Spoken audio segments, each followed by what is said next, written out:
저기 선생님 시작 좀 해주세요. 아, 예, 돌아왔습니다. 목 상태는 안 돌아왔지만, 네, 저희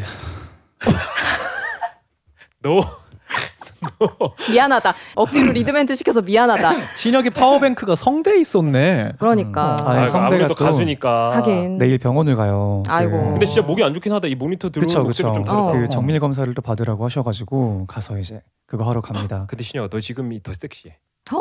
안녕하세요, 신혁입니다. 솔직히 설렜죠, 여러분. 5화로 돌아왔습니다. 뭐 자기소개부터 합시다. 그러면. 네. 아리랑이들 키우고 있는 배우 남경입니다. 전재 이승국 운영하고 있는 이승국입니다. 뮤지션兼 크리에이터 이신혁입니다. 네, 작가 김겨울입니다. 와. 네, 오늘 시즌 2의 5번째 에피소드고 오늘의 주제 형용사는 영원한입니다. Forever. 영원한. 네, 제가 오늘 호스트고요. 제가 작품을 골랐는데 뭐 얘기하기 전에 일단 영원한에 대해서 먼저 얘기를 좀 해보죠. 네. 영원한 하면 생각나는 거 뭐 있어요? 생각을 해보면 네. 영원한이라는 단어를 우리가 실생활에서 많이 안 쓰는 것 같아. 저도 그래서 그 말 하려고 했던 게 유일하게 영원한 할 때는 그거밖에 없어요. 뭐. 영원한 거. 나 그거 녹화 끝나고 마지막에 하려고 그랬어. 마지막에 꼭 참고 하려고 그랬는데. 솔직히 영원한 하면 제일 먼저 떠오르는 건 그 노래 구절이긴 해요. 아니 대한민국 국민 중에서 이거 영원한 듣고 이거 안 부를 사람 어디 있어요? 근데 그렇긴 하네요 또. 그치. 영원하다라는 말을 쓸 맥락 자체가 사실 잘 없어. 살다 보면. 혹은 이제 저희가 이제 중고등학교 혹은 뭐 대학 초까지 제가 인정해 줍니다. 네, 이제 연애 초반 풋풋 할 때 이제 가끔 이제 아주 멍청한 것들이 뭐 예를 들어 저 같은 사람 그런 말 많이 하죠. 영원히 널 사랑할 거야. 영원을 약속하죠. 우린 영원할 거야. 그것을 사랑이라고 부를 때 그게 영원이라는 단어와 같이 가죠. 그렇지. 네. 너희 다 헤어졌잖아, 솔직히. 우리 다 헤어졌잖아. 세게 나오네 처음부터. 그러니까 그럴 때 또 쓰고. 그렇죠. 그리고 제가 그 중에 실제로 한 명이었고 중학교 때였나 고등학교 때였나 한창 이제 연애 편지 같은 거 했을 때 그렇죠. 그때 막 손도 안 잡아보면서 연애랍시고 막 이렇게 했을 때 영혼을 약속하는 문장들을 막 쓰고 근데 그걸 생각하고 약간 또 센치해진 게 그때는 정말로 이게 가능할 거라고 믿었잖아요. 정말이죠. 그러니까 그게 영혼에 그게 대해서 포인트야. 영혼에 대해서 내가 영혼을 보장할 수 있을 거라는 자신이 있었단 말이에요. 포인트야. 그래서 어느 순간부터 자연스럽게 이제 그거를 영혼이라는 거는 안 되는구나라는 걸 느끼긴 했지만 그때는 진짜 이게 너무 자신에 넘쳤었구나. 맞아요. 진짜예요. 있었어 그럴 때가. 와, 근데 나는 그랬던 적이 한 번도 없어요. 영혼을 믿어본 적이 한 번도 없는 것 같아. 어릴 살면서. 때부터. 그럴 수 있죠. 좀 철이 일찍 들었다 할지 애늙은이였다 할지 네, 좀 그런 게 있었네요 저는. 저는 뭐 또 익히 알려진 교회 오빠 출신이니까 오히려 종교적 개념에서는 영원하다라는 거를 굉장히 많이 쓰긴 해요. 그럼요. 그래서 실생활 언어도 그렇고 뭐 제가 주기적으로 사용하던 언어에도 영원하다는 단어 표현은 몰라도 개념적으로는 굉장히 많이 맞닿아 있었는데 이것도 또 신혁이 말한 거랑 비슷한 것 같아요. 이 종교적 개념이 아니고자 한다면 다른 영역에서 난 영원하다고 말해본 적은 없고 근데 해봐도 진짜로 10대 20대 정도 그런 개념을 생각해봤다가 어느 순간부터 영원하다는 건 이룩할 수 있는 거 맞나? 이런 생각을 드는 어떤 시즌들이 있는 것 같아요. 삶에 모두가.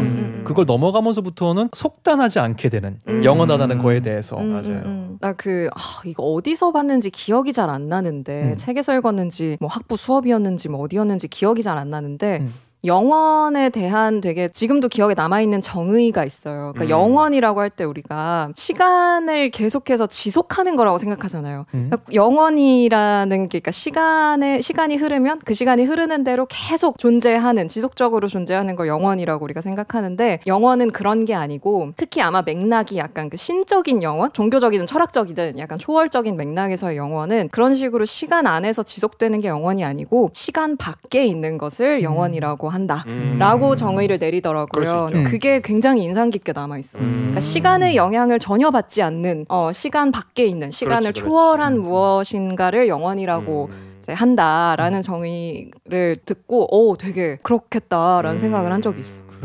그럼 반대로 영혼에 쓰면 하는 것도 있어요? 뭔가 어릴 때부터 생각하거나 지금에도. 나는 펄프 픽션이라는 영화가 있어요. 그걸 중간까지 보는데 난 너무 재밌는 거야, 이 대화들이.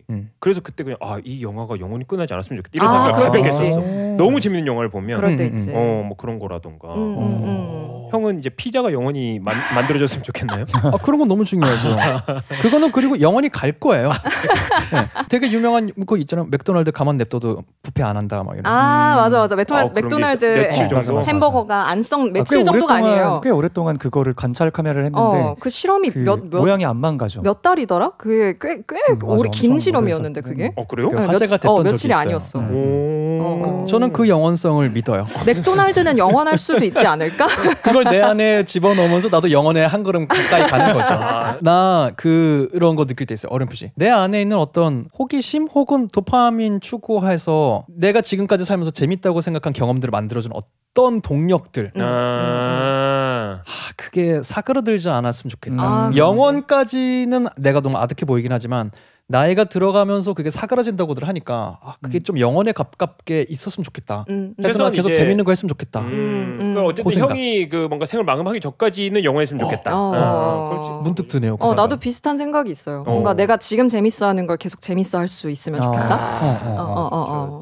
나이를 먹고 여러 경험을 하고 더 많은 작품을 보고 하면 좀 질리거나 지겨워지거나 감흥이 없어지거나 이럴 수도 있잖아요. 그러지 않았으면 좋겠다. 그거가 노력을 하면 될까 아니면 자연스럽게 그게 옅어질까? 내가 요즘 겪는 게 뭐냐면 배우로서 막 이렇게 하고 있는데 막 혼자서 집에서 연습할 수 있는 게 많이 없잖아요. 그러다 보니까 저는 그냥 영화를 되게 많이 봐요. 그래서 막 백선 이런 거를 고르고 골라서 보는데 다 봤던 거지. 이런 느낌이 너무 많이 드는 거야. 너무 반복적인 것도 많고 주제도 다 비슷하고 막 이래서 내가 잘못되고 있는 건가? 영화들은 이미 다 좋은데 내가 지루해하고 있나? 이런 생각이 드는데 여러분들 요즘 어때요? 나는 그래서 무슨 생각을 하냐면 계속 재밌으려면 계속 조금씩 어려워져야 된다고 생각해요. 조금씩 올라가면 그 성취감과 그 이해 안 돼서 막 더 알아보고 싶고 이게 계속 유지되려면 그래야 솔직히 재밌잖아요. 그게 뭔가 됐을 때. 그러려면 난도가 약간씩 계속 올라가야 되는 것 같아요. 난도. 근데 헬스하는 것처럼. 헬스하는 것처럼 진짜. 그래서 근육 점진적으로 무게를 늘리잖아요. 약간 그것처럼 조금씩 어려워지면 그게 유지될 수 있다고 생각하긴 해요. 영화 무게는 어때? 형은 어때? 형도 영화도 굉장히 보잖아요. 제가 20대 때 알던 30대 형이 그런 비슷한 얘기를 한 적이 있어요. 워낙 영화를 좋아하고 평생 영화를 봐서 자기는 정말 평생 영화 보는 게 취미였기 때문에 재밌는 영화를 찾기가 이제 슬슬 어려워진대요. 그게 저도 일도 하면서 보게 되는 영화도 있고 하니까 아직까지는 그래도 재밌는 영화들 발견하면 좋지만 예전보다 이거 너무 재밌어 하는 빈도수가 줄어드는 것 같다. 그래서 아까 그런 말을 한 거일 수도 있어요. 이게 정말 나도 사그라질 가능성이 지금 보이는 건가? 근데 이거를 그럼 헤쳐나가기 위해서는 겨울이가 얘기한 것처럼 내가 봐오던 거에서 조금 벗어나는 어떤 새로운 걸 제시하는 거를 봐야 되나? 평론가분들이나 정말 영화에 대해 평을 하는 걸 하시는 분들은 이걸 또 아득히 뛰어넘으신 분들일까? 이런 생각들을 요즘 좀 많이 하고 있어요. 신영이는 영원한 거 뭐 생각난 거 있어요? 저는 왠지 모르게 항상 영원한 삶을 꿈꿨어요. 무슨 천년백작 이런 사람들처럼 무한히 살았대 하는 사람들 보면서 부럽다라는 생각밖에 들어본 적이 없는 것 같아요. 그래서 물론 이제 그때도 막 얘기했지만 여러 가지 작품 클리셰 같은 데에서 영혼을 살다가 좀 권태를 느껴서 이렇게 대부분이죠. 오히려 더 곤란해하고 막 그런 사람들이 있는데 오늘도 이따가 얘기하겠죠. 알게 뭐예요. 근데 저는 지금 권태가 느껴본 적이 없는데 아직 거기까지 안 가봤는데 그래서 만약에 내가 혼자 남아있고 100년 200년 살 수 있다는 보장이 나한테 있으면 내가 지금 하루하루를 살아가는 여유가 되게 생기겠다라는 생각. 어차피 나 이래도 이렇게 조금 천천히 있어도 안 죽을 건데 근데 들으면서 생각한 건데 만약에 그렇게 되면 나는 진짜 영원히 일을 미룰 수 있을 것 같아. 그러면 만약 신혁은 불멸을 이루면 뭘 해보고 싶어? 그 삶에서 뭘 이룩하고 싶어? 말했던 것들이 저 영화에 대해서 좀 권태가 느껴진다든지 그런 거에 대해서 그냥 털고 다른 쪽으로 넘어갈 수도 있잖아요. 아예 그냥 그럴 수 있는 여유가 있으니까 결국에 어느 선까지 넘어가면 나는 말 그대로 정말 여러 가지 분야를 하나하나씩 건너서 다 해본 사람이 되는 거잖아요. 그런 측면으로 친다면 되게 멋있겠다. 오히려 그럼 호기심의 발로인 거네? 그치. 뭐 그렇게 볼 수도 있겠죠. 많은 경험을 해보고 싶다. 불멸의 세팅 값을 어떻게 하냐에 따라 다를 수 있는데 안 먹어도 영양상의 문제가 없어. 안 먹어도 돼. 그러면 밥을 먹기 위해서 돈을 벌지 않아도 되고 그렇죠. 그렇기 때문에 옵션 자체도 이런 거 해볼까 저런 거 해볼까가 아니라 삶의 방향이 지금 상식과 완전 다른 걸로 완전히 가버릴 수 있거든요. 제 삶의 목표 중에 하나가 태어난 동네에서 할아버지 돼서 죽는 건데 이 동네에 계속 살면서 변화하는 걸 내가 보고 있을 수 있으면 재밌잖아요. 전 아직도 저 가게 원래 저거였는데 막 이런 게 있을 때가 있단 말이에요. 그거를 인류적으로 내가 그걸 할 수 있다고 하면 재밌지 않을까?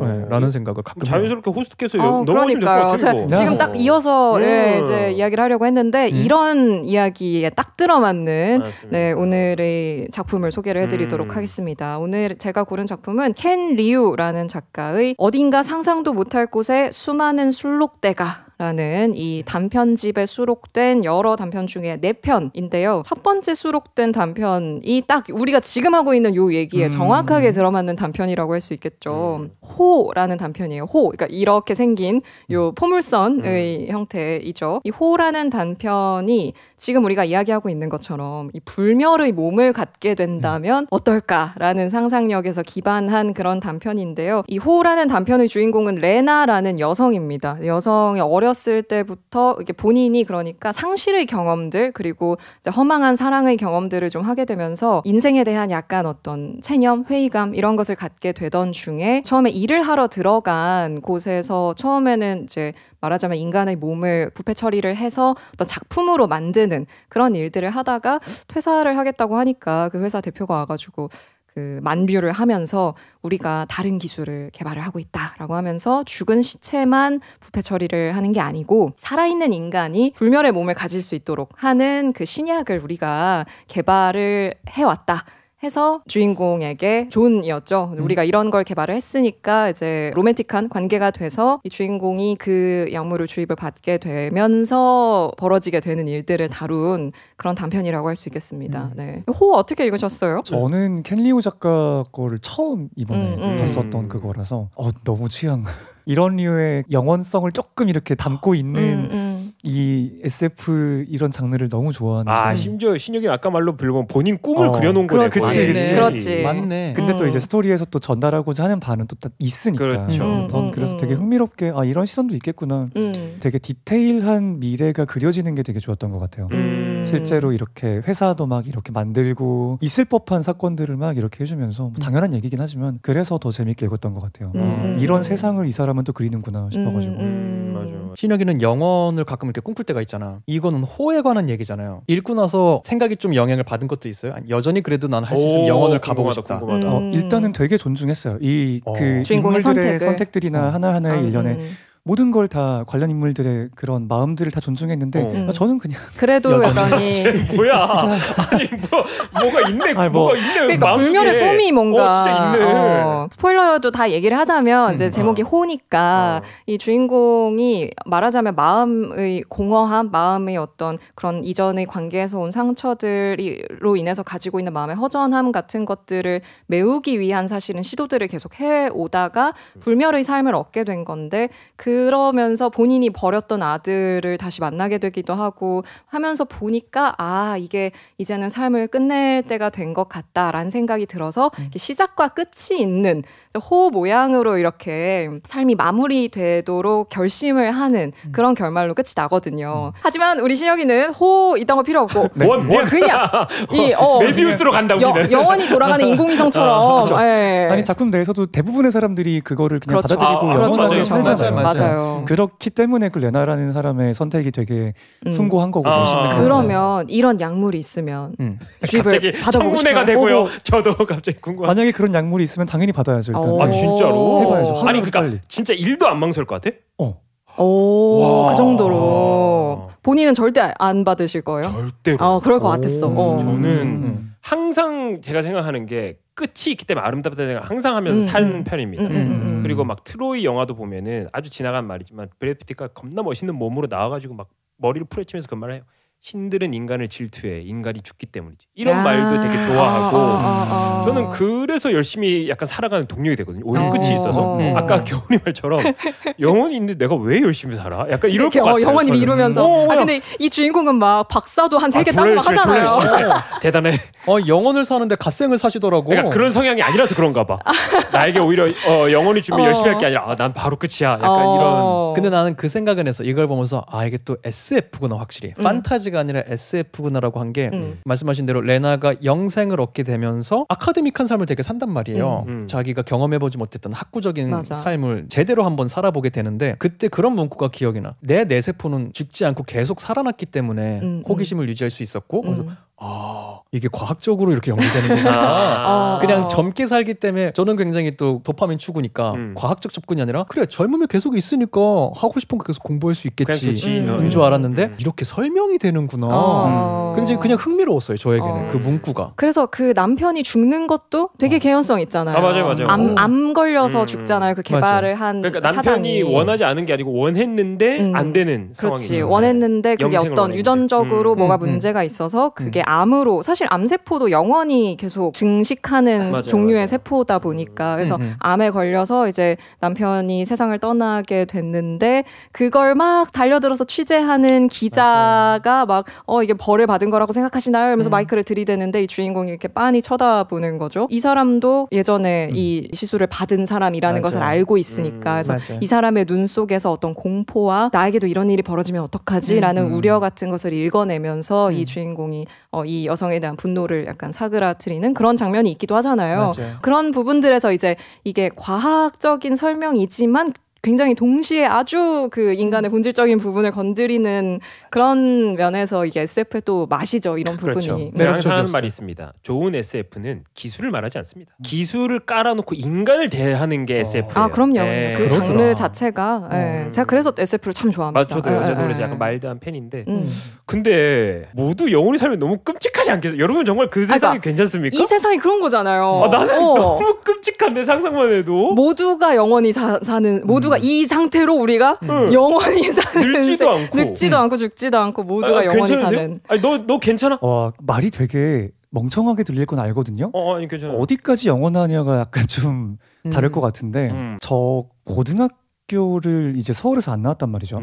그때까지는 쭉 이제 지방에서 살았었는데 그때 저의 꿈이 서울에서 사는 거였어요. 그럴 때 저도 지방 사람 대학을 서울로 가는 거였고 왜냐면 그때 당시에 몇 번 가봤던 서울이 너무 나한테 별천지였거든. 정말 나한테 브로드웨이고 외로운 창작자 신혁의 마음을 공감해줄 수 있는 사람들은 다 서울에 있었으니까. 그래서 엄마가 아빠가 손을 잡고 제가 어느 날 한번 말했던 기억이 나요. 중학교에서 봤던 애들도 똑같고 고등학교 때도 똑같은 애들이 이렇게 동네에 있는데 내가 20살 넘어서도 이렇게 똑같은 애들 얼굴 보고 있으면 너무 힘들 것 같아. 뭐 이런 식으로 말했단 말이지. 그러니까 물론 개인의 그거겠지만 저는 더 뭔가 넓은 그걸 원했어요. 그거랑 비슷한 걸로 친다면 영원한다는 건 어떻게 보면 사는 세계가 이렇게 넓어질수록 다 똑같은 사람이라면 어느 순간은 거기에 대해 비슷한 류의 권태감이 오지 않을까 하는 생각 들기는 드는데 뭐 그럴 거면 65명을 다 해야 되는 거긴 하지만 일단 그 말 듣고 나서 서로가 서로의 흑역사를 천천히 다 누적시켜서 다 안다는 건 되게 좀 불편할 수도 있겠다 하는 생각은 지금 방금 딱 드네요. 그치. 같은 학교의 학생들처럼 영원히 반을 계속 같이 올라가는 거지. 저도 뭐 기영이 말처럼 죽음이 있기 때문에 삶이 좀 소중하고 내 선택이 중요한 거다 파긴 한데 그런 면에서 레나처럼 살아보고 싶다는 생각은 책 보면서 했어요. 아무도 안 그럴 때 내가 먼저. 제일 먼저 영생을 얻어보는 경험을 한 다음에 그건 나도 저도 좀 약간 그러면은 뭐야? 달라 좀 달라. 약물 안 받는다며. 좀 달라. 뭐가 달라? 자 들어볼게요. 자 가볼게요. 호기심에서 이렇게 해보고 그리고 내가 말했던 방관자적 시선도 해보고 나만 이러니까 늙어가는 세상을 보는 건 이런 느낌이구나 한 다음에 이쯤이면 된 것 같아. 호기심 충족되고 내가 어떤 느끼고 재미는 된 것 같아. 나도 준비된 것 같아. 하면은 떠날 수 있다면 정말 레나같이는 한번 살아보고 싶다라는 생각을 했어요. 나 혼자 이 세계를 몇백 년 동안 지켜보는 그거에 대한 로망은 뭐 이해가 돼요. 전 그거는 보면서 계속 떠오르더라고요. 겨울이는 어떻게 봤어요? 그러고 보니까 겨울이 감상 안 들어봐요. 그러게? 제가 이 소설을 좋아하는 이유 중에 하나가 저도 기본적으로는 그 죽음이 삶을 의미 있게 만든다고 생각하는 편이긴 하거든요. 끝이라는 게 그 앞에까지의 것들의 의미를 결정하기 때문에 때문에. 근데 제가 이 소설을 되게 재밌게 좋아했던 이유 중에 하나가 그거에 대해서 정면으로 반박하는 말들이 나오잖아요. 딸이 엄마 죽지 말라고 막 하면서 난 엄마가 죽는 거 싫어요. 죽음이 삶의 의미를 부여한다는 건 미신이에요. 이렇게 막 얘기하잖아. 그렇죠. 엄마가 기다리는 게 상실이라면 그게 올 때까지 그냥 살아있으면 돼요. 이런 말도 하고. 근데 이런 말들이 되게 나를 정면으로 반박하고 그렇게 아니야 라고 말하는 말들이 이어서 제가 이 소설을 좀 좋아하거든요. 존이었나요? 그 얘기 하잖아요. 그 죽음이 있기 때문에 우리 삶이 의미 있다고 말하는 거는 그걸 해결하지 못한 사람들이 필멸자들 위로하기 위해 하는 말이에요. 뭐 이런 말들이 등장하죠. 딸이 하는 이야기 그 말씀하신 게 이 부분이거든요. 죽음 없는 삶이 변하지 않는 삶이라는 건 사실이 아니에요. 우리는 사랑에 빠질 때도 있고 사랑에서 벗어날 때도 있어요. 연애든 결혼이든 우정과 우연한 만남이든 모든 관계에는 포물선이 있어요. 시작이 있고 끝이 있고 살아가는 시간과 죽음이 있는 거죠. 엄마가 찾는 게 상실이라면 그게 올 때까지 기다리기만 하면 돼요. 라고 이야기하는데 이 말이 되게 너무 처음 읽었을 때 좀 정말로 만약에 사람들이 이런 불멸의 몸을 얻게 된다면 이런 식으로 생각할 수도 있겠다. 거기에 바로 이어서 레나가 사실 반박을 거기 해요.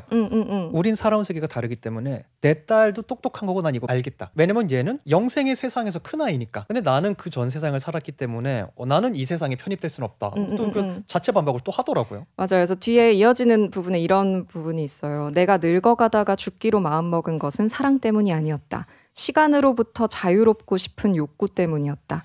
다시 그리고 또다시 시작해야 하는 운명으로부터. 바로 이어지는 부분인데 이 부분도 되게 좋아하는 이유가 시간으로부터 자유롭고 싶은 욕구 때문에 죽음을 선택한다고 이야기를 하잖아요. 근데 제가 처음에 얘기한 것처럼 사실 시간 밖에 존재하는 것이 영원인데 그러니까 이 사람은 사실은 영원을 찾아서 죽는 거죠. 이렇게 보면. 그러네. 시간으로부터 탈출하는 거야 이 사람은. 계속 시간 속에 있으니까 누군가의 죽음을 바라보면서 정신적으로 죽어야 되고 또 시작해야 되고 그 슬픔을 극복해야 되고 허망한 마음을 다시 채우려고 노력해야 되고 그러니까 그 삶의 고통들을 계속 겪고 다시 시작하고 하는 그 모든 과정이 이 사람한테 이제 지치는 거지. 그래서 나는 이제 시간으로부터 벗어나겠다라고 선언을 하는 것이 이것도 되게 그럴듯하다. 이해가 된다.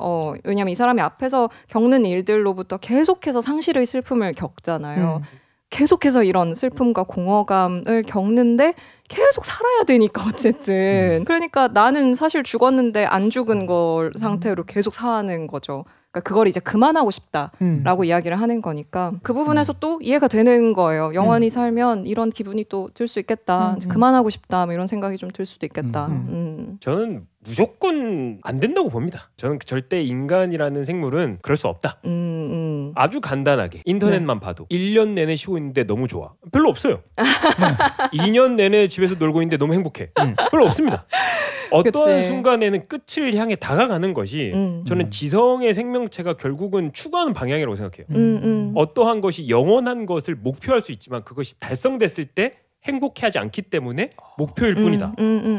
저는 완벽함과 영원함을 그렇게 항상 정해요. 완벽함이란 건 목표가 될 수 있지만 달성할 수 없어야 아름답다. 그래서 저는 나중에 기술이 되고 뭐든 할 수 있지만 인류 절반이 어느 순간에 그렇게 됐다? 다시 유행이 죽는 게 유행이 될 거라고 저는 생각해요. 듣고 보니까 또 이해되는 부분이에요. 네, 저도 농담처럼 그런 얘기 되게 많이 하거든요. 나는 진짜 안정된 삶을 꿈꾸는데 막상 안정이 다가오면은 그걸 뛰쳐나가고 싶어요. 난 그걸 이해를 못하겠어. 근데 크게 보면 이게 좀 비슷한 말일 것 같아요. 읽으면서 가서 애들한테 이거 물어봐야지 했던 딱 유일한 문장이 그거였거든요. 다른 거는 뭔지 알겠는데 시간에서 자유롭고 싶다는 거는 어떤 의미일까? 그 문구 왜 쓴 걸까? 다른 거랑 비교되게 이거는 왜 안 와닿지 했는데 이 아까 우리 말한 시간의 인식에 대해서 얘기한다고 생각하면은 이해가 되네요. 약간 작게 축소하면 그거라고 봤어요. 진짜 그 흔히 하는 말로 한 달 동안 방 밖으로 안 나가고 밥 계속 시켜 먹을 수 있고 그런 인터넷 안 끊기고 그렇게 했을 때 막 얼마나 버틸 수 있는지 이런 실험 같은 거 있잖아요. 맞아요. 저는 할 수 있어요. 저도 할 수 있어요. 나도 한 난 달 자신 있게 되죠. 한 달 정도는 할 수 있어. 10년이 되냐 이거죠. 100년이 되냐 이겁니다. 100년 할 수 있지 않을까요? 방에서 혼자? 안 먹고 방에서 그렇게 있는데 건강이 해쳐지지 않는다면 할 수 있지 않을까? 진짜? 상상해. 모르겠는데 상상으로. 그럴 수 있지 근데 생각이. 있지 않을까? 저는 여기서 100년? 이거를 꾸준히 한 달에 한 번 정도씩 저한테 인터뷰를 오거나 이렇게 팟캐스트를 시켜주거나 그러니까 관심이 있으면 된다는 얘기거든요. 그 정도 떠들 수만 있으면? 그러니까 내가 이걸 해가지고 사람들도 좋아해주면 전 이걸 영원히 할 수 있을 거예요. 내가 관심을 계속 얻는 걸 유지할 수 있으면? 네. 한 2000년을 살았어요. 그래서 무슨 달마다 한 번씩 어느 방송사에서 와가지고 뭔가 막 가르침이라도 얻어보겠다고 막 이렇게 오는 게 있으면 그럼 신혁이는 다 같이 영원히 사는 게 좋아? 아니면 너 혼자 영원히 살아서 그렇게 되는 게 더 좋아? 다 같이 영원한 거는 너무 그냥 지겹다. 지겹잖아. 그치. 우리가 다 떠나고 이제 다 늙어 죽고 슬프게 다 죽어가는 것을 그 슬픔을 마음에 묻고. 하지만 그 슬픔보다 관심이 더 좋다. 그러니까. 우리 신혁이는 인터뷰가 더 좋은 거예요. 그 말을 하고 싶었어. 그 슬픔에도 불구하고. 아니 우리가 무슨 소용이야? 방에 맥주 몇 개 더 주면 돼. 그러니까. 그리고 마이크 한 번씩 지워주고 한 달에. 우리가 죽어도 상관없는 거야. 아니, 너무 슬펐죠. 하지만 여러분 오늘의 메시지를 전달합니다. 그러니까 여러분 오늘은 제가 뭘 준비해왔습니다. 이러면서 부정하고 싶다. 저는 이 작품에서 그거는 한번 말해보고 싶었어요. 그냥 개인적으로 흥미로웠는데 레나가 자기 영원한 삶을 이렇게 되돌아보면서 그런 얘기를 하잖아요. 영원을 살았기 때문에 나는 결정을 포기할 수 있었고 그랬기 때문에 버린 시간이 굉장히 많다. 시간을 허비했다. 이렇게 표현하는 구간이 좀 있어요. 우리 입장에서는 그렇게 수많은 아카데믹한 걸 하고 성취를 했다고 생각하는데 본인은 그게 다 사실은 목표가 없이 산 거기 때문에 시간을 허비했다라고 말하는 것도 좀 흥미롭고요. 이 전체가 약간 사고실험 같은 거잖아요. 그래서 영원을 사는 사람은 그 시간을 그렇게 생각할 수 있으려나 하는 궁금한 게 있었고 사실 더 하나 흥미로웠던 거는 자기가 몇 번째 삶을 살았다 이걸 자꾸 세요. 소설에서 첫 번째 한 남자와 야반 도주할 때 아들을 버려두고 떠나갈 때 그렇게 내 첫 번째 삶을 뒤로 했다. 그럼 난 그 두 번째 이어진 게 두 번째 삶일 줄 알았거든요. 근데 그 남자랑 도망가서 연구실에서 조형사처럼 일하고 있던 거는 삶으로 안 치더라고 본인은 또. 나중에 그 회사 대표랑 결혼하게 됐을 때 그때 갑자기 그렇게 내 두 번째 삶이 시작됐다. 이런 식으로 얘기를 해요. 그래서 그렇게만 정리를 하면 사랑하는 사람을 만나고 사랑까지 않았다 하더라도 이 사람과 내가 함께 만들어낸 생명체가 있을 때 이렇게를 하나의 생명 사이클로 이 사람은 치는 건가? 그게 아니고 있었던 시간은 그냥 죽은 거라고 하는 걸까? 이게 좀 접근이 흥미롭더라고요. 그러니까 약간 이 소설을 볼 때 제 생각에는 빠지기 쉬운 함정 중에 하나가 이 주인공의 삶을 그냥 불멸하는 사람의 삶으로만 생각한다는 거예요. 그래서 저는 그 약간 함정이라고 생각하는데 이 소설은 단순히 불멸에 대한 소설만이 아니고 마음의 공허감과 상실을 채우고자 몸부림쳤던 사람의 이야기거든요. 맞아요. 기본적으로는 그 이야기인데 불멸이라는 요소가 들어간 거지.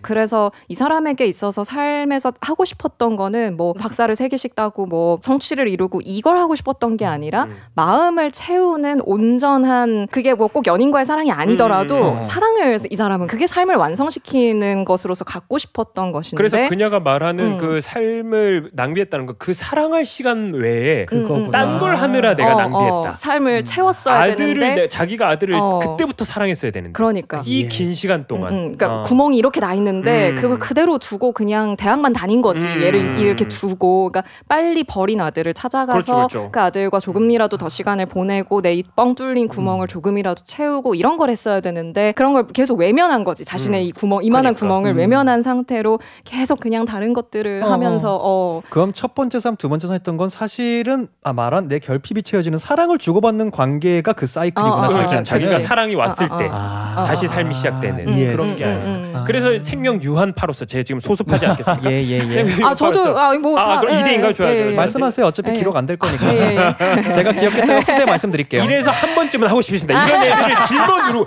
짓밟고 아주 그냥 내가 그렇기 때문에 돈이 많든 적든 생명이 유한하든 무한하든 철학이 있어야 되는 게 아닌가. 저랑은 되게 반대되는 그거긴 한데 그래도 문장이 너무 인상적이어서 여기를 메모를 해놨거든요. 마지막 남편을 만나잖아요. 근데 그 사람과 함께 이제 불멸을 포기하기로 생각을 하잖아요. 결심을 하잖아요.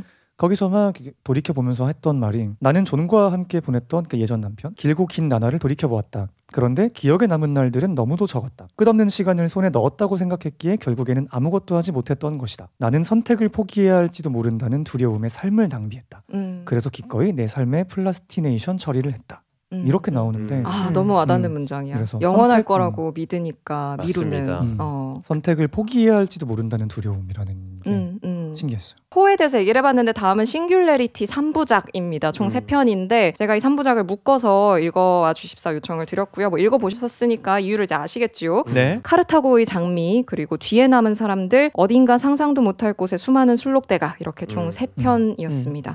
싱귤레리티 3부작은 어떻게 읽으셨어요? 전 이것도 되게 흥미롭게 읽었고 이래서 겨울이가 호랑 묶어서 읽어오라 그랬나? 네네네. 사실은 다른 듯하지만 같은 얘기를 하고 있는 그렇죠. 거다. 비슷한 맞아요. 네. 상실은 아니었고 이거는 어떤 면에서 더 불멸에 가까운 주제였지만 재밌었고 이 안에도 호가 좀 느껴지는 전체적인 이야기 구조여갖고 오 재밌네. 인간은 결국 지금 자기에게 없는 거를 갈망하는 맞아요. 건가? 라는 생각을 전체적으로 좀 하게 되더라고요. 어떠셨어요? 이 싱글레이터가 이제 조금 더 진짜 영생에 대해서 얘기하는 거죠. 그렇죠. 예, 어떤 상실이나 이런 것보다도. 그래서 이거는 내 생각에 진짜 좀 갈릴 수 있겠다. 오히려 이거는 왜냐면 너무 와닿을 수 있는 기술과 사람의 선택일 수 있기 때문에 이거 좀 재밌겠다 생각을 많이 해요. 저도 똑같이 그냥 그거였거든요. 오히려 뭔가 그 3부작 내에서 저한테 좀 물어보는 것 같아요. 선택을 하려면 어떻게 할래? 그렇죠. 뭔가 한쪽의 시선만 딱 보여주는 게 아니라 진짜 딱 두 개가 다를 보여주고 둘 다의 각자의 이유가 있고 그게 있다 보니까 너의 서사라면 넌 여기서 다음 선택은 어떻게 할래? 약간 이렇게 물어보는 것 같아서 그렇죠. 간단하게 소개를 해드리자면 이 싱귤러리티 3부작은 각각 이제 서로 다른 상황을 다루고 있는 단편이긴 하지만 전체적으로는 이어지는데요. 말하자면 의식 업로드가 가능해진 세계에서 황폐화된 지구를 떠나서 이제 의식을 말하자면 이렇게 뇌를 업로드한 상태로 지구를 떠나는 그런 이야기예요. 그래서 처음 카르타고의 장미에서는 처음 그 기술이 개발될 때의 시점, 육체가 너무 버거워진 어떤 여성이 이제는 나는 육체를 버리고 이 실험에 참여하려고 해라고 하면서 그 실험에 참여하는 것을 바라보는 언니의 그 시점에서 바라보는 그런 이야기였고, 두 번째에서는 지구가 황폐화가 됐고 상당히 많은 사람들이 그런 식으로 의식 업로드가 된 상태이고 지구에 얼마 남지 않은 몸을 가진 사람들이 이렇게 있는데, 워낙 지구에 이제 물자도 떨어지고 뭐 자연도 많이 훼손이 됐고 사람들도 떠나고 하다 보니까 물자가 점점 줄어들고 너무 살기가 힘들어진 상황에서 그래도 옛날의 방식을, 지금 우리가 살고 있는 이 방식을 지키려고 하는 사람들 사이에서 그래도 의식 업로드를 하고 싶어 하는 사람들이 있는 거죠. 그리고 이 젊은 세대, 그리고 청소년, 아이들, 이 어떻게 보면 미래 세대라고 할 수 있는 이 사람들을 의식 업로드에 맡길 것인가 아니면 이 지구상의 육체로 존재하게 할 것인가를 놓고 갈등하게 되는 그런 이야기이고요. 마지막은 이제 그 의식 업로드가 된 상태에서 그 의식 업로드가 된 안에서의 세계를 다루는 내용이어서 주인공은 그 안에서 태어난 의식인데요. 그 어린이 의식이에요. 그래서 이 주인공이 자신의 엄마 아빠와 뭐 얘기도 하고 하면서, 근데 본인의 엄마는 여기서 고대인이라고 부르는데요. 고대인으로서 남극에서 연구를 하고 있는 사람인 거죠. 그래서 엄마가 이 의식 아이에게 뭐라고 해야 돼? 의식 자녀에게 코딩된 자녀에게 실제로 몸을 가진 경험을 해보게 해주는, 이렇게 조종을 해볼 수 있게 한다든지 그런 식의 경험을 해볼 수 있게 해주는 조금은 귀엽다면 귀여운 그런 이야기로 마무리가 됩니다. 개인적으로는 두 번째 이야기가 제일 몰입감이 있었어요. 그렇죠. 재밌죠. 되게 네. 영화적이죠. 영화적이죠. 네. 영화적이고 결국 전체 이야기도 똑같지만 이 세상이 바뀌면서 죽음은 무엇인지에 관해서 정의가 바뀌어가는 게 계속 나오잖아요. 첫 번째만 해도 이 몸의 유약함을 깨달은 사람들이 이걸 초월할 수 있는 방법은 뭘까 막 하다가, 근데 이걸 바라보면서 근데 그건 죽음이야 했다가 마지막에 가서는 오히려 부서질 것 같은 몸으로 돌아가기로 결정하잖아요. 근데 영혼의 입장에서는 그게 죽음이야. 예전에는 업로드를 하는 게 죽음이라고 생각했는데 지금은 반대가 되는 상황, 이런 것도 재밌었는데 두 번째는 그게 또 축약판으로 나온 것 같아서 여기에 등장하는 그 아빠 캐릭터 같은 경우에는 자기 어머니는 잔류자가 되고 싶었잖아요. 업로드를 하면 망자가 되는 거고 업로드를 안 하면 잔류하게 되는 건데 엄마는 잔류를 하고 싶어 했어요. 근데 자기 아빠는 아내를 너무 사랑하니까 아내와 함께 업로드를 하면 우리가 영생으로 갈 수 있는데 아내가 왜 이렇게 고집부리지? 그래서 어느 날 아내가 거의 임종을 앞뒀을 때 억지로 업로드하러 같이 간단 말이에요. 셔틀 한단 말이에요. 근데 거기에서 난 아빠가 악인으로도 보이지도 않는 거야. 맞아. 그 사람도 아내를 너무 사랑했으니까. 선택을 한 거죠. 근데 거기에 이슈가 있었다면 그 선택을 아빠가 대신했다는 거죠. 본인이 하지 않았다는 게 문제인 거죠. 거기에 대해서 아들이 정확하게 짚어요. 이건 엄마의 선택이에요. 아빠가 엄마 죽인 거잖아요. 이런 얘기까지. 난 이제 너희 엄마 곁으로 갈 거다. 너희도 얼른 따라와라 이렇게 하니까 엄마는 아빠가 죽였잖아요. 이렇게 얘기하는. 거기에 아빠가 멈칫하고 주인공은 거기서 나름의 만족감까지 얻어요. 자기 정이니까. 그래서 골수 잔류주의자가 된단 말이죠. 자기의 딸에게도 그거를 가르치고 누군가 강요라고도 할 수 있겠지만 자기 입장에서 그게 너무 당연했어. 우리 엄마가 원했던 거니까. 근데 마지막 순간에 딸은 망자가 되고 싶어 한단 말이야. 그러니까 이걸 막으러 샷건을 걸고 쫓아가고 그 딸의 입장에서는 이건 또 호러야. 모두의 입장에서 저건 죽음이거든. 남아있는 사람들한테는 저거 업로드가 죽음이고 업로드된 사람들한테는 남아있는 게 죽음이야. 서로가 서로를 열심히 구원하려고 해요. 그런데도 마지막에 딸이 아빠가 했던 말을 똑같이 돌려주잖아요. 이건 아빠 선택이 아니라 내 선택이에요. 하면 아빠는 나와 정반대 선택이라 할지라도 이건 존중해야 되는구나. 우리 아빠가 그거를 반대로 해서 내가 싫어했으니까. 그치. 이렇게 될 때 정말 아까 말한 되게 영화적이다. 딱 그림이 너무 생생하게 그려져서 맞아. 두 번째 구조는 되게 좀 몰입해서 봤던 것 같아요. 업로드된 인간의 의식이라는 게 나쁘지 않게 표현돼서 참 좋았던 것 같아요. 그러니까 막 많잖아요. 막 블록버스터 보면은 트랜센던스. 항상 트랜센던스 얘기하려고 했는데 과학자가 죽기 전에 급하게 자기의 모든 그 뇌를 다 복사해서 했더니 막 알게 돼서 막 폭주를 해서 막 멸망시키려고 모든 서버에 접속해서 막 울트론도 막 그런 비슷한 개념이잖아요. 맞아. 그렇게 돼서 그런 게 아니라 진짜로 그냥 그래서 저는 그 두 번째 편에서 엄마 캐럴이었나요? 되게 인상적이었어요. 그러니까 뭔가 그 딱 가운데에 서서 그러니까 딸이 업로드되는 거를 도와주는 일종의 역할도 하잖아요. 몰래 가서 루시가 갈 수 있도록 이제 일부러 막 집안의 시계도 막 바꿔놔서 시계도 돌려놓고 아빠가 눈치도 못 차게 만들고 막 심지어 그녀는 남겠다 하고 그러니까 그게 저는 그랬던 거죠. 그러니까 도와주는 거는 그래서 뭐 여기에 동조하는 건가 이럴 수 있으나 나는 남겠다. 내가 당신을 너무 사랑하니까 난 여기 있을 이유가 있다. 뭐 이런 식으로 남잖아요. 그게 그래서 두 번째 편에서는 그 캐럴이라는 인물이 되게 가장 인상적이었다. 나는 그 캐럴이 그 말 할 때 너무 이해가 되더라고요. 화내잖아요. 그 남편한테. 맞아요. 나도 그때 맞아. 아이들 얘기하면서. 그치. 설득이 딱 거기서 되지 이게 않나요? 진짜 그거냐고. 남편이 알게 된 거예요. 우리 아내가 나를 속이고 딸을 망자의 세상으로 보내려고 도와주고 있었어? 들켰는데 이 아내랑은 자기 평생 함께 했기 때문에 내 편이라고 생각했단 말이야. 근데 아내가 이게 울부짖는 장면이 있죠. 내가 왜 딸을 도와줄 수밖에 없는지 우리에게 왜 미래가 없는지 현실감을 딱 깨우쳐주는 저리 비켜 가서 루시를 구해야 해 이렇게 남편이 하니까 캐럴이 화를 막 내면서 이건 다 연극이고 농담이고 실제로는 있지도 않았던 것이 재현이야. 당신 졸업무도회에 자전거를 타고 갔어? 무도회에서 부모님이 어린 시절에 듣던 옛날 노래를 틀었어? 어렸을 때 나중에 고문이나 주우러 다니는 게 유일한 직업이라고 생각하면서 컸어? 우리가 사는 방식은 이미 오래전에 다 사라졌어. 죽었다고 끝장났단 말이야. 30년 후에 이 집이 낡아서 쓰러지면 그땐 루시한테 어떻게 하라고 할 거야? 마지막 남은 아스피린 한 통이 다 비면 마지막 남은 냄비가 다 닳아서 구멍이 나면 루시는 어떻게? 루시랑 그 애 자식들을 우리가 남긴 쓰레기 더미나 뒤지면서 사는 운명 속으로 떠밀 거야?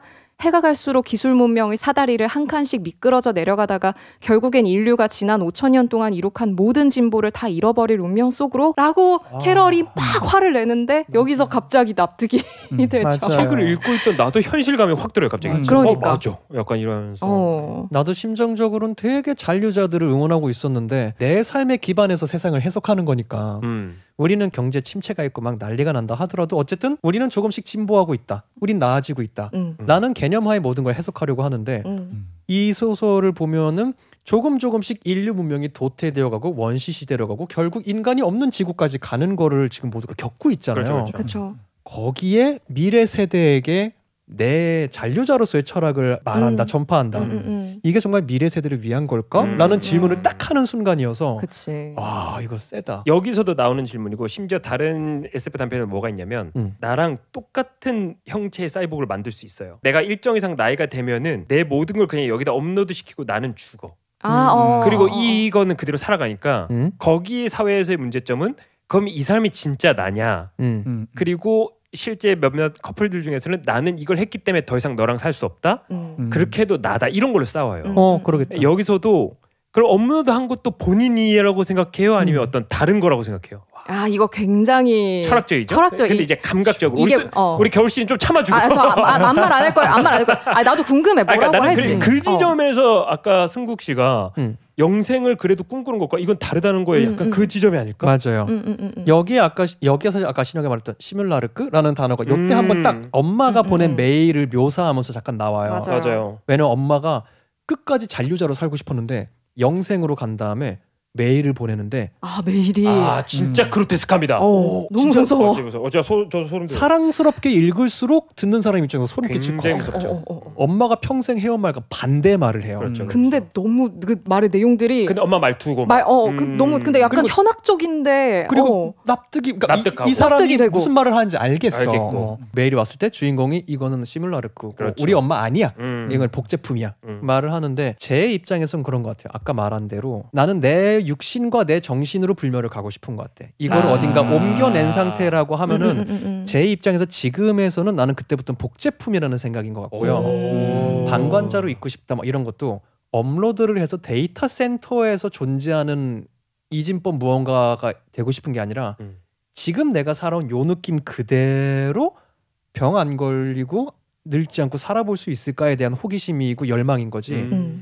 옮겨서 어딘가로 가고 싶은 마음은 아직은 저에게 큰지 모르겠어요. 그런 면에서 내가 업로드까지는 안 하고 싶은 것 같으라고 말한 것 같아요. 지금의 육체를 버리고 다른 것을 하는 것은 별로. 시영은 어때요?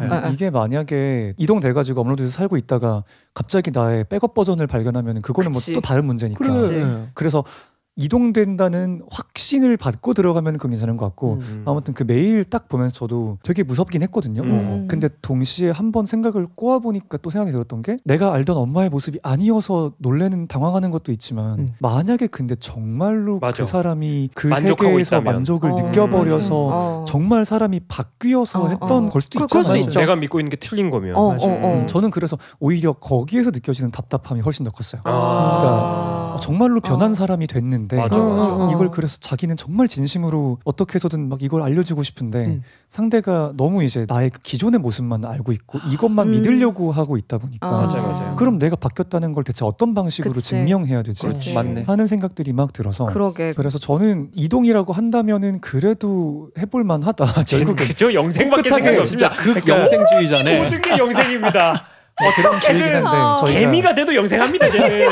물론 저도 제 몸을 사랑하긴 하지만 1편 내용도 살짝 섞자면 1편에서 나오는 리즈라는 주요 인물도 원래는 자기의 몸을 맹신하고 있다가 굉장히 일련의 사건들을 겪고 자기의 몸을 불신하고 이 몸을 떠나야지 내가 더 온전할 수 있다. 그러니까 저도 뭔가 쭉 오래 지켜본다고 하면 그게 중요한 것 같아요. 내가 나라고 생각하는 허용할 수 있는 딱 범위가 어디까지고 어디까지는 사실은 좀 부속품인가 싶은 부분들이 좀 있을 수도 있단 말이죠. 그러니까 막 유명한 그 그림 있잖아요. 호문클루스 그림 막 그런 거에서 막 손 엄청 크게 그려져 있고 막 그런 것처럼 내 몸 이렇게 했는데 배꼽까지 내가 지금 필요한가? 그러니까 이런 느낌들 있잖아요. 그래서 내가 딱 업로드를 원해지기로 한 나의 부분이 내가 동의한 딱 나의 선까지 있다면 그러니까 여기에서 여기만 가도 나야 라고 한다면 그게 만약에 부합한다면 기꺼이 할 것 같기는 해요. 근데 만약에 뭐 손가락 한두 개가 사라진다? 상관없을 것 같은데. 우리 철학자께서는 어떠세요? 나는 몸이 불편해지면 고려해볼 수 있을 것 같아. 이해했어요. 그러니까 저에게는 맑은 정신으로 생각하고 뭔가를 읽고 하는 게 되게 중요하거든요. 근데 내가 이걸 더 이상 내 몸에서 기대할 수 없게 되면 내가 이제 더 이상 맑은 정신으로 뭘 보거나 집중하거나 막 그 눈으로 시력을 유지해서 보거나 이런 것들이 다 신체의 조건들을 필요로 하는데 이게 충족되는 동안에는 이 상태로 있고 싶거든요. 근데 만약에 이거를 내가 포기해야 되는 어떤 시기가 됐을 때 내가 그걸 잘 받아들일 수 있을까라는 생각이 있긴 있어요. 저는 잔류파임에도 몇 주 전에 허리 시술을 막 받았단 말이에요. 디스크 관련해서. 그래서 계속 관리하고 있는데 부작용들이 일어날 수 있기 때문에 신경계 쪽에 들어가는 신경 진통제랑 근육이 수축될 수 있기 때문에 근육 이완제를 한 2-3주, 3-4주 가까이 계속 먹었어요. 근데 그 신경 진통제도 사람을 좀 멍하게 만들고 근육 이완제도 사람을 졸리게 만드는데 그 두 개를 같이 때려 부은 거예요. 어쨌든 몸에 반응이 오니까. 그때는 몰랐어. 그냥 졸릴 거예요. 근데 평소에도 알레르기 약도 그렇고 졸릴 수 있는 약을 주기적으로 먹을 수밖에 없기 때문에 그러려니 살았거든요. 근데 그 기간이 지나고 의사 선생님이랑 얘기하다가 뭐 괜찮았어요? 하고 되돌아보니까 그러고 나니 지난 몇 주가 생각이 안 나네. 나 되게 필사적으로 일했고 열심히 하고 방송도 다 했어. 근데 기억이 안 남아있어. 몽롱한 상태로 잠처럼 몇 주를 지나는 거예요. 그래서 그 얘기를 했더니 그러면 근육 이완제를 빼고 그냥 근육은 잘 버텨보고 해서 좀 조절을 해주셨어요. 그래서 지금 겨울이가 얘기한 맑은 정신으로 이거를 할 수 있는 게 중요하다라고 할 때 근데 그러면은 진짜 고민하는 사람이 좀 있겠다. 나도 막 영화를 보고 인터뷰 준비하고 원고 보고 할 때 몸 상태에 따라서 굉장히 달라진단 말이죠. 내가 감상하는 걸 받아들일 수 있는 정도가. 그치. 그럼요. 그게 또 여기서 말하는 신체를 뛰어넘어야 된다. 이렇게 이어지는 지점들도 있을 수 있겠다. 미래가 되면. 사실은 근데 그걸 받아들이는 것까지가 인간인데 원래는. 근데 이제 그걸 극복할 수 있는 가능성이 있을 수도라고 하니까 이제 약간 오호 이렇게 되는 거지. 정말 어려운 게 바이센티니얼 맨이라는 영화에서 보면 내가 진짜 좋아하는 마지막 장면이 로빈 윌리엄스가 자신이 인간임을 인정받고 싶어서 재판관에 서요. 그래서 그 로빈 윌리엄스의 변이 뭐냐면 본인이 인공장기를 엄청 개발해서 인간들이 이제 거의 다 하나 없이 하고 있습니다. 그래서 재판관 때 하는 말이 재판관님께서도 제가 만든 인공장기를 이미 몸에 넣고 있을 겁니다. 당신이 부분적으로 로봇이듯 나도 부분적으로는 인간입니다. 그렇기 때문에 날 인간으로 인정해주세요. 이런 말을 하거든요. 이것은 정말 나중에 이런 시대가 도래하면 정말 치열하게 싸울 것 같다. 있을 법한 얘기예요. 맞아요. 철학 부문 온다.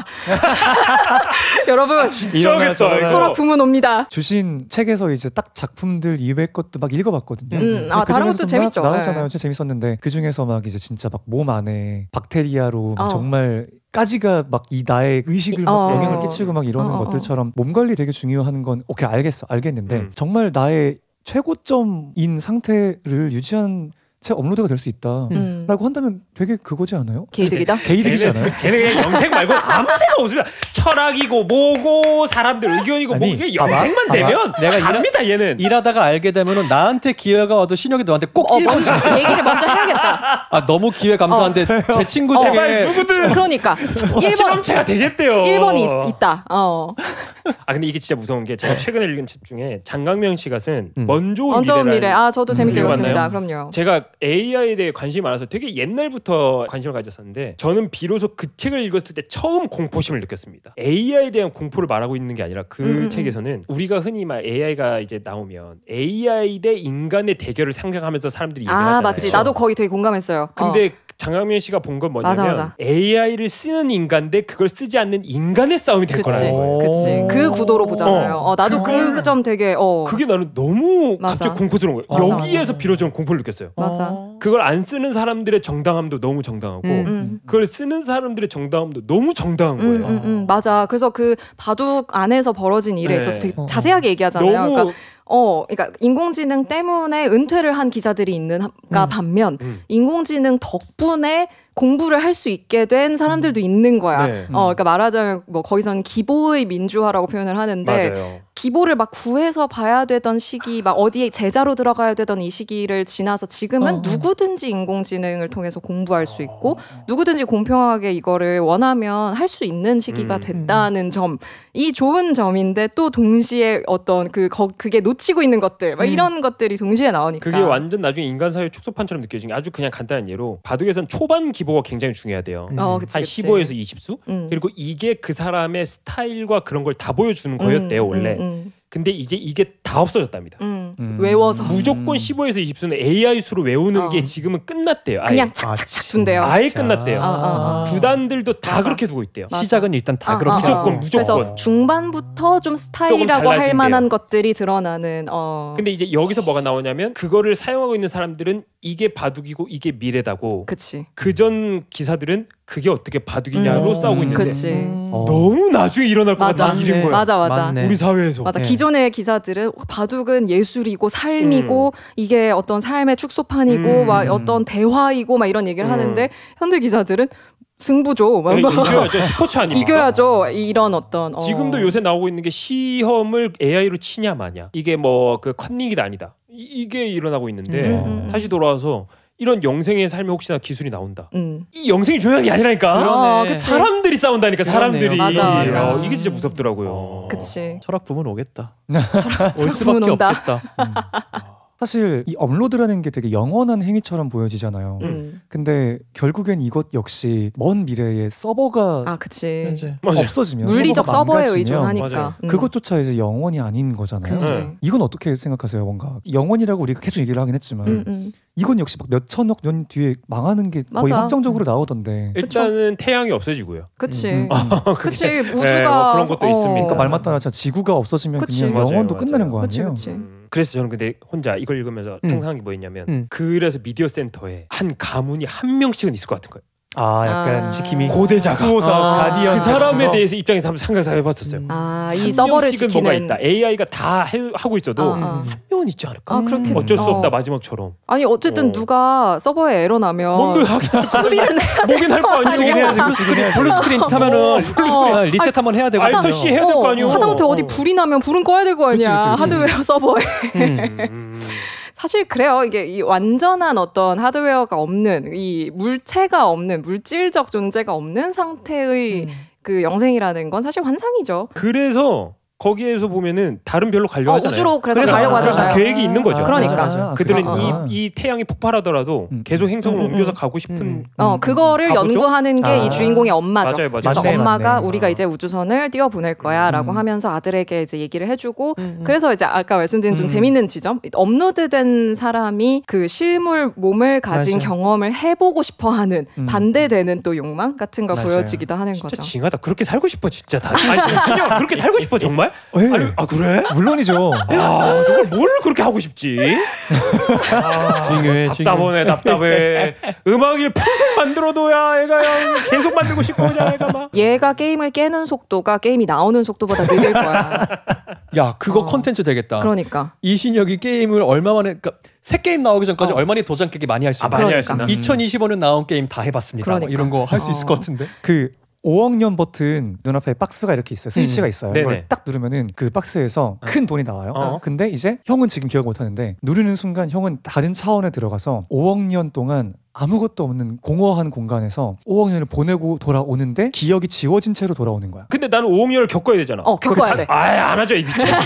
아유 씨. 아니 근데 기억이 안 나다. 야 500억 줘도 안 해. 할 것 같아요? 생각해봤거든요. 기억이 안 나면 진짜 축복이긴 한데 난 솔직히 5억 년을 버틸 자신은 없어요. 저는 네. 혼자 저는 고독을 되게 좋아하는 사람임에도 5억 년을 고독으로 있을 자신은 솔직히 없어요. 그러면 더 재밌게 몇 년까지 할 수 있을 것 같아요? 막 500억 준다고 쳐보자. 500억 정도로 쳤어. 와, 그러면 또 이게 굉장히 좀 유혹이 왜 이렇게 얼굴이 갑자기 싱글벙글해요? 뒤를 좀 던져보고 싶어지네요. 그러니까 몇 년 정도 할 수 있을 것 같아요? 머릿속에 1년은 거뜬할 것 같고 내가 지금 두 자릿수를 넘어갈 수 있을까 지금 생각하고 있거든요. 아무것도 없어. 아무것도. 그래도 돌아와서 어차피 없어질 기억이고 5억 년은 그러니까. 나는 미칠 것 같은데 그냥 무인도 떨어졌다 생각. 아니야 그런 그냥 하얀 방이에요.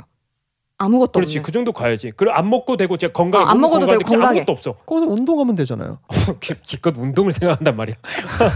비루한 몸이라 오케이. 운동만 할 수 있어도. 우리 승국군의 최대의 꿈이 무엇이냐? 평생 꿈이 뭐라고 했죠? 저의 평생 꿈은 소시자처럼 전력 질주를 한번 할 수 있는 몸이 되는 거예요. 너무 슬픈 거야. 진짜 슬픈 거야. 실제 저의 꿈 중에 하나예요. 웃는 게 아니야. 나는 언젠가 전력 질주를 다시 한번 할 것이다. 그래서 몇 년? 아무튼 그래서 저는 지금 생각했을 때 정말 허황된 말로 1년은 왠지 할 수 있을 것 같고 10년 뒤를 제가 받을까 말까. 그러니까 10년 하면 금액을 10배 준대. 그럼 그걸 받을까 말까 지금 고민하는 진짜로? 정도? 1년은 저는 도전해볼 것 같아요. 지금 당장 생각은 꿈도 못 꿀 것 같아. 전 아예 못 할 것 같아요. 아예 도전을 안 해 한 그러면? 10일? 하얀 방에 혼자 그냥 들어가 있으면 정신병에 걸리는 게 일단 확정이거든요. 인간은. 이성이 있는 상태에서 미친 10년을 상태로 빨리 보낼 수 있으니까. 고통을 느끼는 것보다 차라리 정신병에 걸려서 오락가락하면은 맞아. 오히려 시간 관념도 없어질 이것도 거고 철학적인 거 같기도 해. 돌아오면은 난 이성을 되찾을 거니까. 맞아. 그게 더 이성적이긴 한 것 같아. 합리적이죠. 합리적인 결정이지. 그렇긴 해. 저 30년. 걔는 그러니까 왜냐면 좀 내가 신혁을 더 모르는 것 같아. 난 너희 모른다 야. 우리 친구 그러니까 아니다. 그냥 지인 정도로 하자. 지인. 들어보세요. 아니 좀 이거 모른다고 지인으로 많이 강등돼야 돼? 많이 만났던 지인 정도로 하자. 강등의 조건이 너무 엄격한 거 아니에요? 난 얘네 모르는데. 뭔가 그 기간 동안 건강한 뭔가를 유지할 수 있다는 보장이 절대 없죠. 그래서 하루 정도 그냥 빡세게 할 거 즐기고 29년 364일 동안 그냥 누워서 생각을 멈추는 거죠. 오히려 저기 뭐 돌아올 수 있다면. 맞아. 뭐 기억이 또 잊혀지니까. 근데 이게 만약에 확률이다 이러면 약간 좀 그렇지. 겨울은 그럼 어떻게 합니까? 저는 난 못할 것 같아. 저는 말씀드린 것처럼 맑은 정신을 잃는 건 굉장히 싫어해요. 근데 들어가면 정신병 확정이거든. 난 그게 싫어. 그리고 돌아와서 기억 못해도 그래도 싫어요. 예를 들어서 내가 기억 못한다고 해서 나에게 안 좋은 일이 벌어져도 되는 건 아니잖아요. 그게 기억이 되고 안 되고를 떠나서 거기에 들어가는 나도 나기 때문에 그 상태를 온전하게, 그러니까 나는 나의 존엄성을 지키고 싶어요. 이해돼요. 네. 어려운 문제네요. 이것도 참 뭐 맞는 것도 없고. 또 재밌는 얘기 많이 했다 오늘. 서로에 대해서 또 많이 알아가는 시간이었네요. 우리 지인이었네.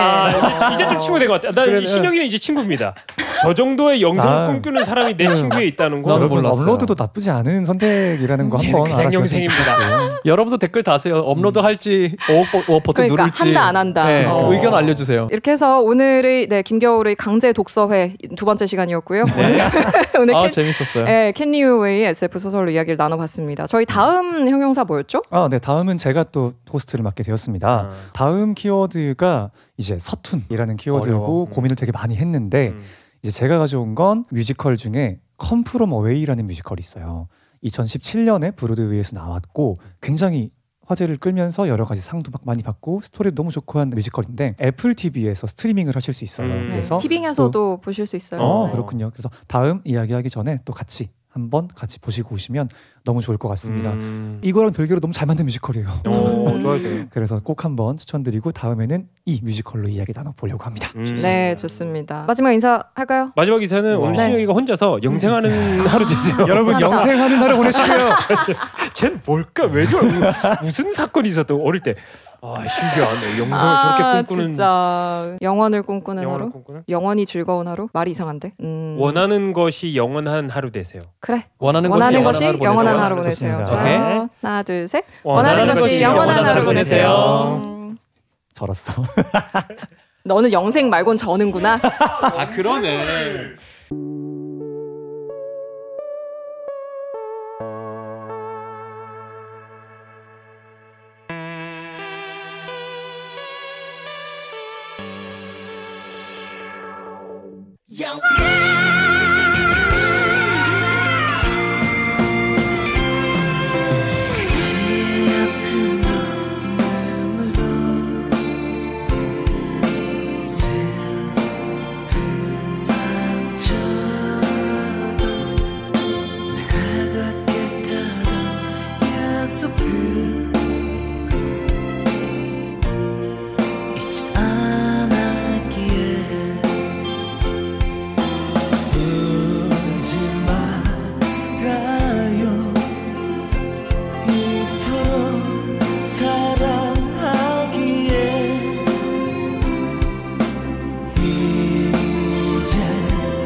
널